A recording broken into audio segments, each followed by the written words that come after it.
Learning styles کی جس طرح سے گروتھ ہوتی گئی، اس کے اندر ریسرچ گریجولی آگے بڑھتا گیا، اس کے بارے میں علم، ہماری معلومات، تو ہمارے سامنے یہ چیز آتی ہے کہ اس میں کسی ایک شخص کو ہم تمام کریڈٹ نہیں دے سکتے کہ صرف ایک شخص نے بہت میجر اس طرح کا کام کیا جس کے تحت ہم اسی کے نام کے ساتھ اس تھیری کو یا اس کانسیپٹ کو، اس وے آف تھنکنگ کو ہم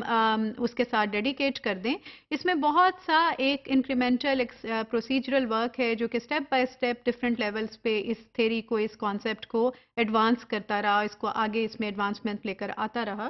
اور اس میں ڈفرینٹ نام right from the first intelligence test that took place in 1904، اس سے لے کر آن ورڈس ہم دیکھتے ہیں کہ اس میں تحقیق موجود ہے اور وہ چلتی گئی، جس میں کہ ڈیفینیٹلی ہم کولب کے نام کو ایک بڑے نام کے طور پہ جانتے ہیں۔ لیکن اس میں بہت سی اور تھیریز اور بہت سی اور ریسرچ کی گئی جس کے بعد کہ یہ دیکھا گیا، اور یہ پرٹیکولرلی جو پچھلی صدی کی جو آخری چند دہائیاں ہیں، پرٹیکولرلی آفٹر 1970s آنورڈ، اس میں ایکسٹینسو کام ہمیں ڈفرینٹ جو کنٹمپرری ایجوکیشنل تھیریز ہیں، لرننگ تھیریز ہیں، ایجوکیشنل سائیکالوجی کی تھیریز ہیں، اس میں وہ کام ہوتا ہوا نظر آتا ہے۔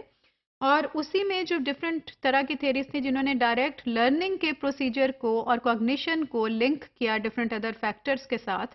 اس میں ایک تھیری جو تھی وہ اس کو پرسنالٹی لرننگ تھیری کے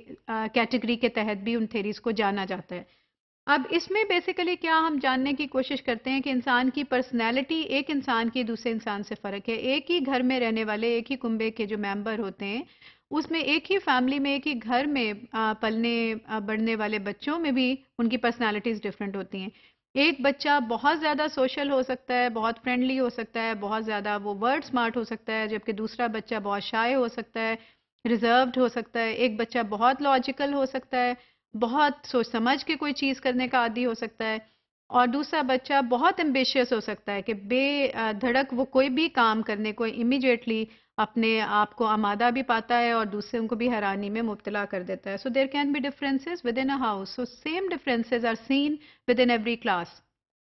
whereas all students normally جو ہوتے ہیں وہاں پہ بیٹھے ہوئے، ان کی فزیکل، ان کی ایج، ان کی فزیکل گروتھ کریکٹرسٹکس بہت ملتے جلتے ہوتے ہیں، بہت زمین آسمان کا ان میں تضاد نہیں ہوتا، لیکن پھر بھی ان کی پرسنالٹیز کو ہم یونیفارم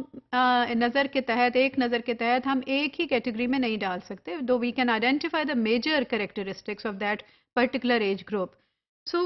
وہ ڈفرینس جو ایگزسٹ کرتا ہے اس کو اس قسم کی تھیری کے تحت ہم سمجھنے کی کوشش کرتے ہیں، جن کو کہ پرسنالٹی لرننگ تھیریز کی کیٹیگری کہتے ہیں۔ اور اس میں بیسیکلی یہی دیکھا جاتا ہے کہ آپ کیا بہت زیادہ سوشل اوپننس کے ساتھ اور بہت زیادہ ایزیلی آپ دوسروں کے ساتھ گھل مل جاتے ہیں، اپنے آئیڈیاز شیئر کرنے میں آپ کو کوئی جھجک نہیں ہوتی، نئی بات کرنے میں کوئی جھجک نہیں ہوتی، یا پھر آپ ہر چیز کو تھوڑا سا ریزرو رہ کے، تھوڑا سا شائنس کے ساتھ، تھوڑی سی خاموشی کے ساتھ اپنے آپ کے ارد گرد رکھتے ہوئے کرنے کے عادی ہیں۔ تو اس سے آپ کی کوگنیشن کے پروسیجر میں بھی ایک ایفیکٹ آئے گا، ٹیچنگ لرننگ آپ کی ایکٹیویٹیز میں، کلاس روم میں اس کا ایک اثر نظر آئے گا، اور اس طرح کے بچوں کو ہینڈل کرنے کے لیے ٹیچرز کے پاس انفارمیشن ہونا ضروری ہے۔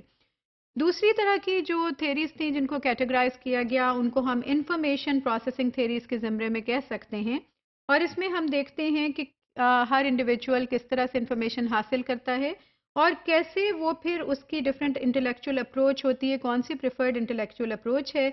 ٹو اسیمولیٹنگ دا انفارمیشن، کہ اس کے ذہن میں وہ اسیمولیشن چلے اور اس کو وہ اس کے مطابق ماڈیفائی بھی کرے، اڈیپٹ بھی کرے، اور اپنے آپ کو اس کے ساتھ فیملیرائز بھی کرے۔ Social learning theories is the next category. It determines how students interact in the classroom with each other as peers, as friends, as group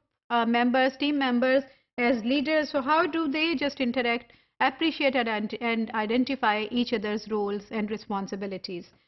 Then there is another category which we may call multi-dimensional and instructional theories, جس میں کہ students environmental preferences for learning is given of a high importance and main focus is given on their environmental preference for learning، جس میں کہ ایک teacher وہ دیکھتا ہے کہ کسی بچے کو کس طرح کا انوائرمنٹ چاہیے، آؤٹ ڈور ایکٹیویٹیز کو پریفر کرتا ہے، خاموشی سے بیٹھ کر کام کرنا چاہتا ہے۔ So all of that kind of environment is created under these kind of categories and theories.